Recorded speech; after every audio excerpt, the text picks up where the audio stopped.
So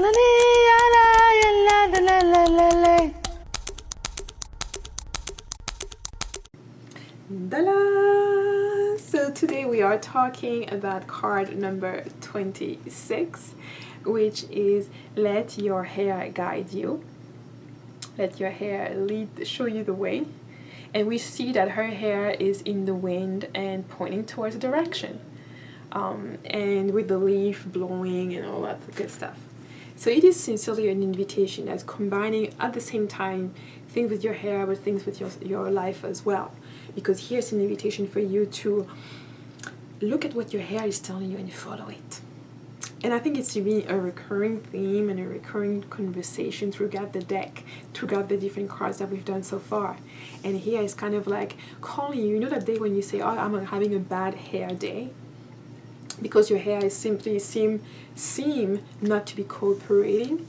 And that could be invitation for you to, that could mean several things, okay? But the hair is leading the way, your hair is guiding you, is showing you the way.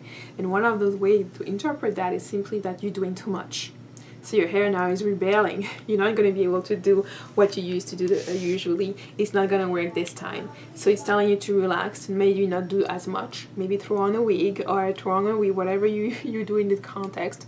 Maybe just let your hair out and let it do what it does. No matter if it's not completely a perfect afro that you like with the peak and everything. If it's like your twist start puffing away, it's just an invitation to relax and to do something different. And it can also be something else. It could also be an invitation for you to do something different. You know, sometimes if your hair is not cooperating with your usual routine and you're having a bad hair day, it may also mean that your hair is asking you to do something else. To try something else. Maybe your hair wants you to get out of that routine, to explore something else that may work this time, that may make it different.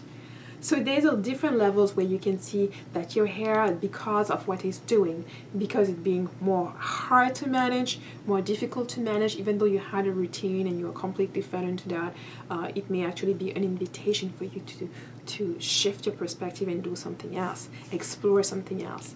And I've had times where I had my hair was just not cooperative and I had to sit back to put down the pick or the brush and just sit back and ask my hair, what is there that you're trying to show me? What is there that I'm not paying too much attention to? What is there that I'm maybe focusing too much attention to? So it could be both ways. You really have to think in and let it tell you, let it talk to you. And for me, part of that was to realize sometimes I do too much and sometimes I don't do enough. Sometimes I just need to relax.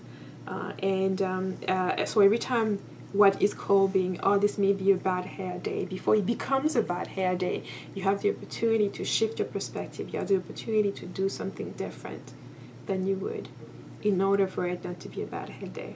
In order for it to be a day where you just enjoy yourself because you will have listened and followed the guidance of your own hair in terms of doing not enough, in terms of exploring more, in terms of doing too much, in terms of manipulating too much, or not doing anything enough.